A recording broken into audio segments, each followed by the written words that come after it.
Hi and welcome to Adobe InDesign. This is the first tutorial of many, and today we're looking at Adobe InDesign CS6 in this tutorial, but it applies the same for all of them, even CS5. You're going to see this, create new. You're going to click on document. Now the difference between document and book is just a book contains different chapters with a lot of pages within those chapters, and we'll go through that later on. When you do click on document, you're going to see different presets. In Adobe CS6, these are the options we have. We're always going to choose web, and you have that in Adobe CS5 as well. The only difference is you probably will see iPad as an option in CS5. Anyways, what we want to do is choose web. Now underneath that you'll see number of pages, so you can specify if you've planned to do 5 pages, you can specify that and put it in. The next thing is the page size. We're going to leave the page size at 800 by 600. The only difference here is you might want to change the orientation between portrait and landscape.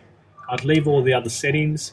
Facing pages, we'll get to that in later tutorials. That's to turn pages like a magazine, but we're not going to need that in today's tutorial. Leave everything else, just click OK, and we'll get a blank canvas going.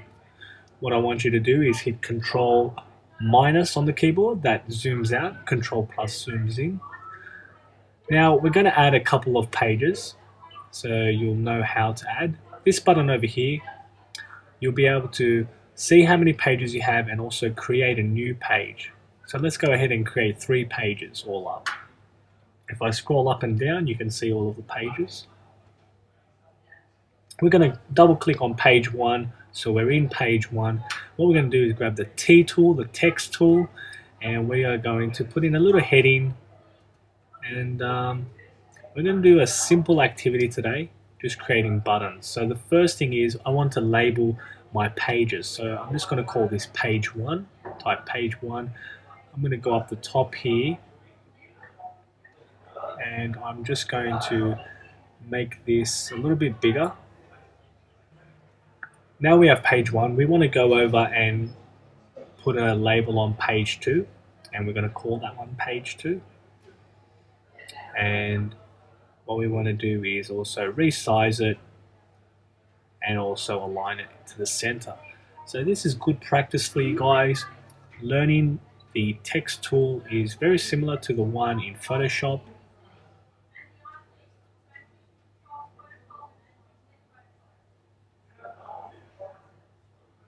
This bigger, and we'll also align this one as well. So now every single page will have a heading: page 1, page 2, page 3. Simple headings, but so that we know what page we're on. Next thing we're going to do is we're going to create a button. Now you can create a button for anything. You can have a picture be a button, you can have an object be a button, anything can be a button. We're going to have some text become our button. So I'm just going to type in, actually I'll type in next page.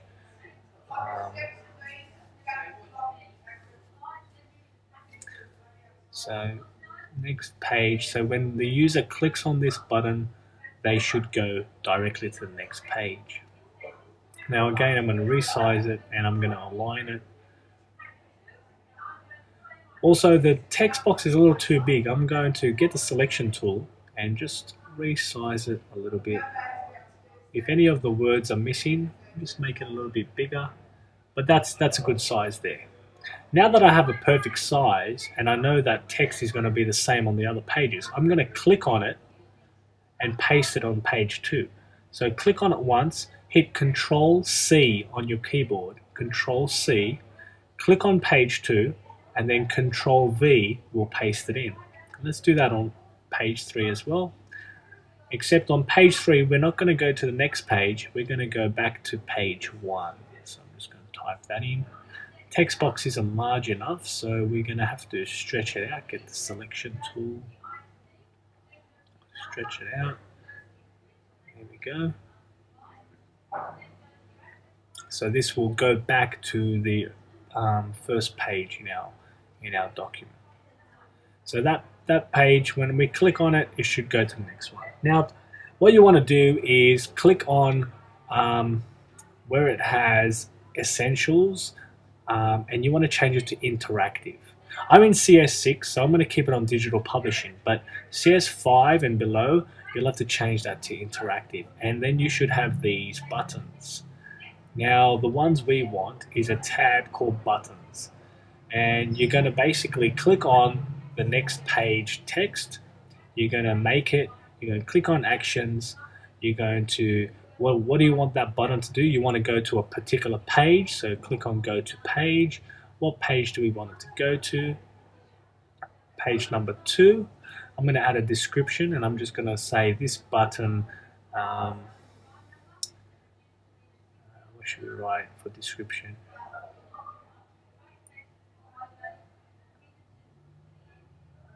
Go to page 2, and also button name, page 2 button. That'll do for that. We're going to make the next one a button, so click on it, make it a button, click on the plus sign, go to page, and we want this one to go to page 3, and just give it a description, and go to page 3 is the description, and the name is page 3 button. You can give the name and description, you can make that up. It doesn't have to be exactly what I put. Okay, now this one is a little bit different.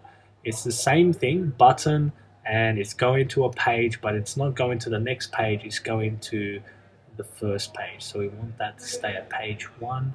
We give it a description, and we say go to page 1, and we call it, yeah, go to page 1, that's fine. Okay, now we've created buttons, and we're going to test these out in a little while. But before we do, the next thing I want to teach you guys is how to bring a picture in. So some people will design things in Photoshop and then save it and then bring it into InDesign.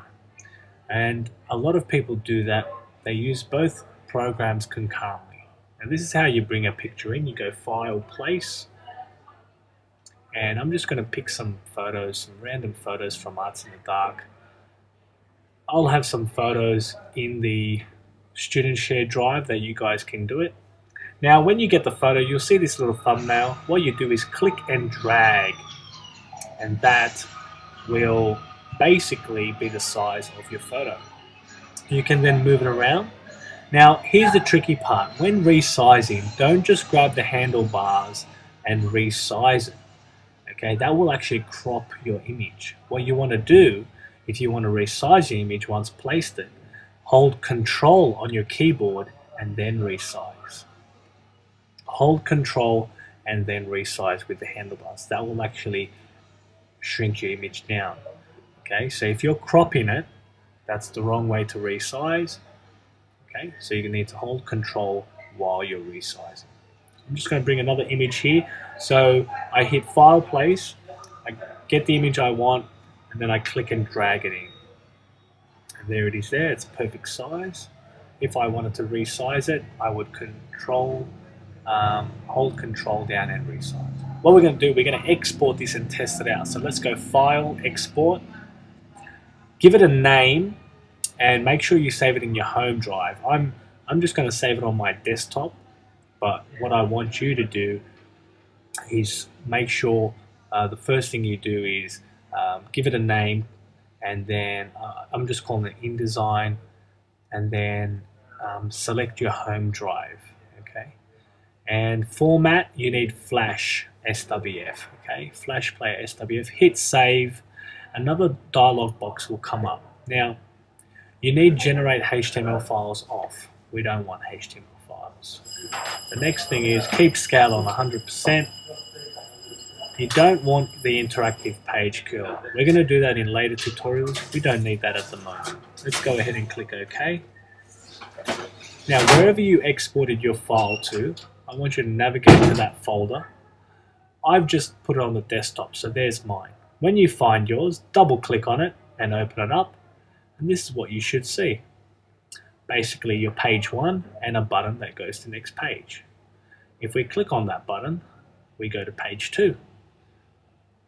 If we click on the next button, we go to page 3, and all the pictures are showing. Last one goes back to page 1. So this was the tutorial today, how to create a flash file with a bit of interactivity using buttons. It's just the start. Now, using this simple thing that I just showed you today, you could create something like this. And this I created for my multimedia class. It's a Who Wants to Be a Multi-Millionaire? And if you play it, text comes up and each question is linked to a different page. So if you're wrong, you go to the wrong page. If you're correct, you go to the correct page. It's very, very simple. I've also put in a little countdown timer there. But it's very, very simple to do. And it's just an expansion on what you just did yourself. So I just got that answer correct, and I'm going up to 200 now. I'll click a wrong answer so we can see what happens. Yeah, that's wrong. So you're not the best. Try again, or go back to the main menu. And you've already done this, so you know how to do this. Okay, I hope you enjoyed the tutorial.